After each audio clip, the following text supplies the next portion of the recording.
நாம கலப்பு பிடிச்சு உழுது உணவு தானியத்தை உற்பத்தி பண்றவங்க. நம்மளை நம்பிதான் பட்டணம் இருக்கு, பட்டணத்துல சனங்க இருக்கிறாங்க. நாம அனுப்புற உணவு தானியம் பட்டணத்துக்கு போகணுமே தவிர நாம இங்க போக கூடாது. அப்படியே நாமளும் பட்டணத்துல போய் குடியேறணும்னு வச்சுக்க, சனப்பெருக்கம் ஜாஸ்தி ஆகி போய் சோத்துக்கே கஷ்டம் வந்துடும்.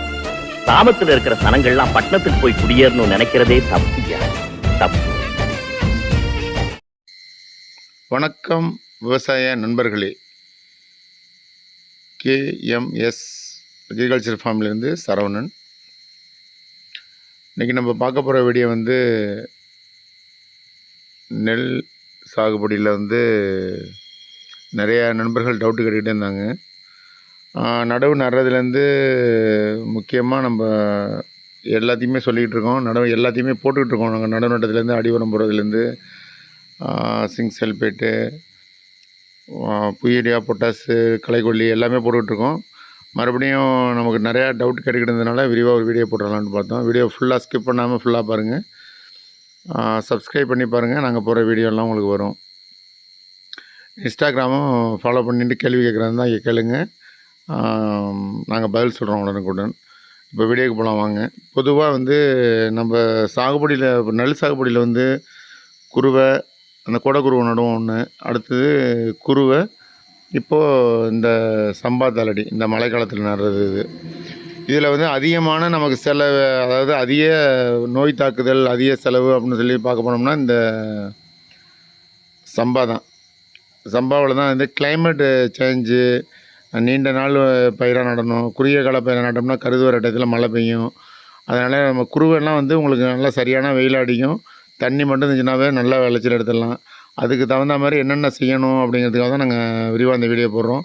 இது நடவு நட்டு கரெக்டாக ஒரு 22-23 நாள் தான் எப்படி தூர்வடிச்சு கிளவடிச்சிருக்கு பாருங்கள். ஃபஸ்ட்டு பொதுவாக நம்ம நடவு நடுறதுக்கு ஆரம்பத்தில் நம்ம தரிசு கிடக்கும்போது கலப்பையால் 2 ஓட்டு ஓட்டிட்டோம்னு வச்சுக்கோங்களேன். ஒரு சால் இப்படி ஒரு சால் அப்படி 2 ஓட்டு ஓட்டிட்டோம்னா மண் நல்லா அந்த கெட்டது செய்கிற பூச்சியெல்லாம் நிறையா முட்டை விட்டுருக்குன்னு சொல்கிறாங்க. அது எல்லாம் மேலே கீழேன்னு மாறிடும். அதில் தேவையான தீமை செய்கிற பூச்சியெல்லாம் அழிஞ்சிடும் ஒன்று. ரெண்டாவது, நம்ம சேத்து உழவில் போட்டு நிறையா உழவு ஓட்டி நிற்க வேண்டியதில்லை. கோடையில் நீங்கள் கலப்பையில் உழவு செஞ்சிட்டிங்கன்னா சேத்து உழவில் 1 ஓட்டு இல்லைன்னா 2 ஓட்டு ஓட்டிங்கன்னா உங்களுக்கு உழவு நிறையா மிச்சப்படும். ஒரு ஏக்கருக்கு கிட்டத்தட்ட ஒரு 1500 ரூபா உழவு மிச்சப்பட்டுச்சுன்னா அதுவும் ஒரு அமௌண்ட்டு தான். பொதுவாகவே என்னென்னா மிச்சப்படுறது உங்களுக்கு செலவை கம்மியாக பண்ணி, நம்ம டோட்டலாக செலவு கம்மியாக பண்ணி நம்ம ஒவ்வொரு செலவையும் பார்த்து பண்ணோம்னா தான் நமக்கு மிச்சப்படும். நமக்கு தேவையில்லாமல் போட்டு எல்லா செலவையும் நம்ம பண்ணிகிட்டே இருந்தோம்னா உங்களுக்கு நம்ம சும்மா ஏதோ சொல்லுவாங்கள்ல, பெருமைக்கு பண்ணுற மாதிரின்னு சொல்லுவாங்க. அந்த மாதிரி நம்ம போட்டு கண்ணா அப்படின்னு செலவு பண்ணிவிட்டு கடைசியாக நம்ம கணக்கு பார்த்தோம்னா ஒன்றுமே மிச்சப்படாது. அது மாதிரி தான் நிறையா பேர் பண்ணுறாங்க. நம்ம அது மாதிரி பண்ணக்கூடாதுங்கிறது தான் எங்களோட நோக்கம். நீங்கள் பொதுவாக அந்த மாதிரி ஒன்று உழவு ஓட்டிட்டு அந்த மாதிரி பண்ணிட்டோம்னா நமக்கு உழவு குறையுதா.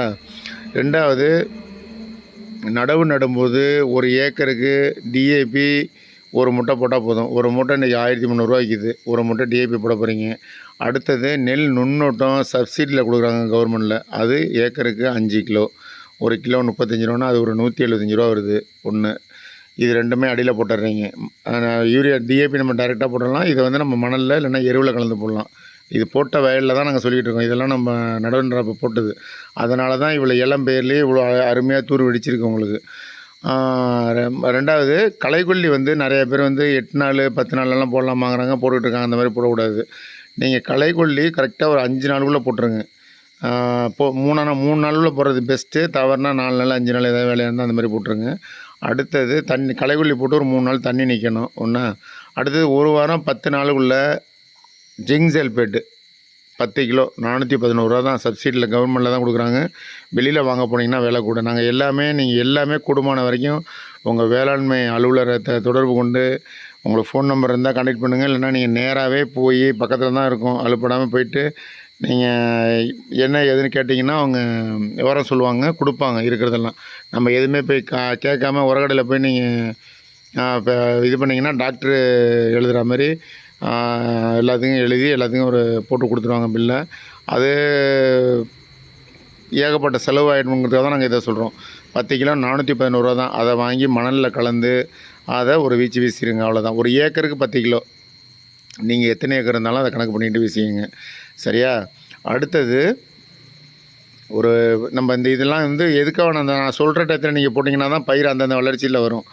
இந்த ஜிங்க் சல்பேட் போட்டிங்கனாவே வந்து வயல் நல்லா உங்களுக்கு எவ்வளோ நெகிழ்வு தன்மையாக மண் இருந்தாலும் நல்லா இருக்கக்கூடிய இது உண்டு அந்த சல்பேட்டில் ஜிங்கில். அந்த இறுகி போயிட்டுனா நல்லா கிளவடிக்கும். ஏற்கனவே நம்ம மண்ணில் உள்ள உரத்தெல்லாம் எடுத்து கொடுக்கும். அப்போ பயிர் நல்லா சூப்பராக நல்லா கருகருன்னு வந்து நல்லா வரும். ஏற்கனவே அந்த சிம்பு தூர் கட்டுறதுன்னு சொல்கிறோம் பாருங்கள், அது அருமையாக தூர் வடித்து நல்லா வரும். இதை நீங்கள் போட்டு பார்த்தீங்கன்னா தான் இதோட அனுபவம் தெரியும். நம்ம என்ன எவ்வளோ சொன்னோம்னாலும் நீங்கள் செஞ்சு ஒரு தடவை பார்த்தீங்கன்னா தான் தெரியும்.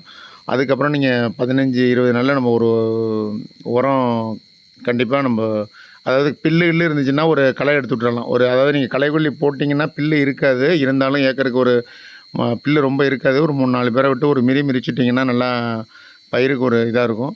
ஏதாச்சும் ஒவ்வொரு பில்லு இருக்கும் கண்டிப்பாக. அந்த வரப்பில் உள்ள பில்லெல்லாம் சுத்தமாக அறுத்துட்டு அந்த மாதிரி எடுத்துட்டு அதுக்கப்புறம் நீங்கள் யூரியா, பொட்டாஷ், நிறைய பேர் வந்து பொட்டாஷ் வந்து கருது வர்றப்போ தான் கொடுக்கணும், பூ வரும்போது தான் கொடுக்கணும்னு சொல்லி சொல்கிறாங்க.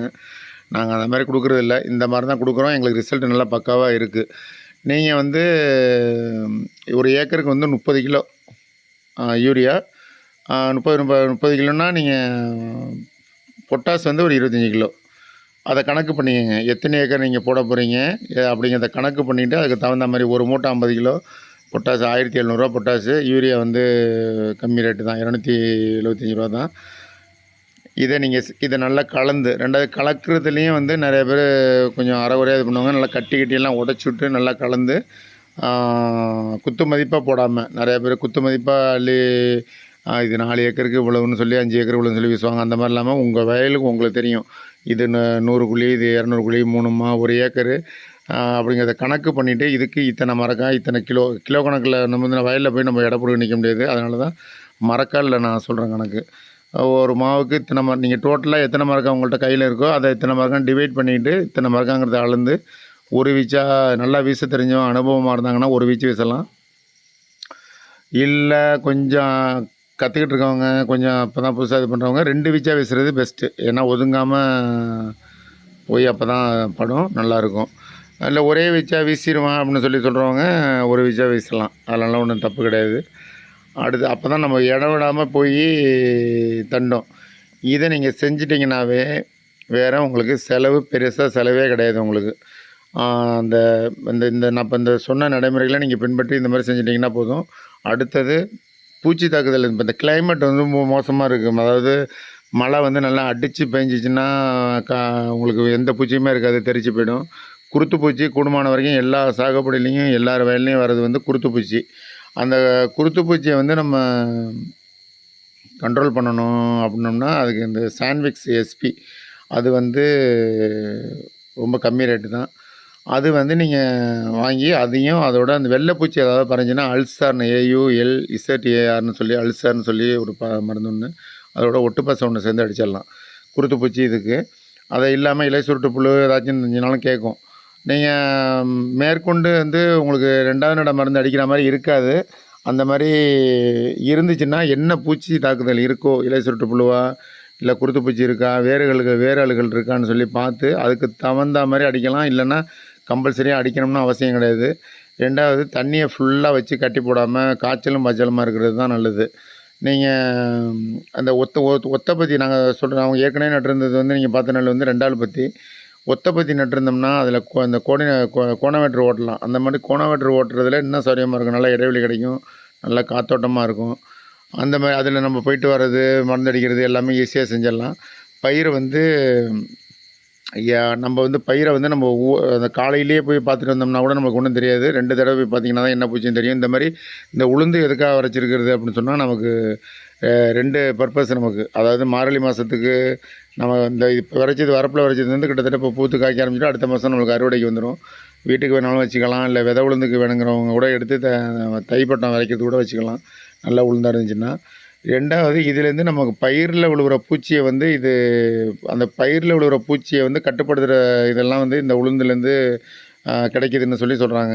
அதுமாதிரி ரிசல்ட்டு நல்லா தான் இருக்குது. நல்லா இது பண்ணணும். இந்த மாதிரி நடைமுறையில் ஃபிட் பண்ணிங்கன்னா கிட்டத்தட்ட ஒரு குறைந்தபட்சம் ஒரு 50-60 தூர் கட்டுனுச்சுன்னா தான் நம்ம எதிர்பார்த்த விளைச்சல் வரும். ஏக்கருக்கு குறைந்தபட்சம் ஒரு 40 மூட்டை நம்ம அறுத்தோம்னா 40 மூட்டை மகசூல் வந்துச்சுன்னா தான் நமக்கு நல்ல மிச்சப்படும். இதில் இன்னொன்று என்னென்னா, நம்ம அதாவது 40 மூட்டை 45 மூட்டைங்கிறது வந்து 3 போகமே நட்டுக்கிட்டு இருக்கவங்களுக்கு வந்து கொஞ்சம் குறையல ஒழிஞ்சு, சில பேர் வந்து ஒரு போகம் நட்டுட்டு அடுத்தது கடலை, உளுந்து இந்த மாதிரி செஞ்சுட்டு சோளம் ஏதாவது ஒன்று போட்டு கடைசியாக வந்து ஒரு போகம் மட்டும்தான் நடுறாங்க சில பேர். அந்த மாதிரி நடுறவங்க இன்னமும் கூட வரும். 50 மூட்டையை தாண்டி கூட அறுவடை வரும்.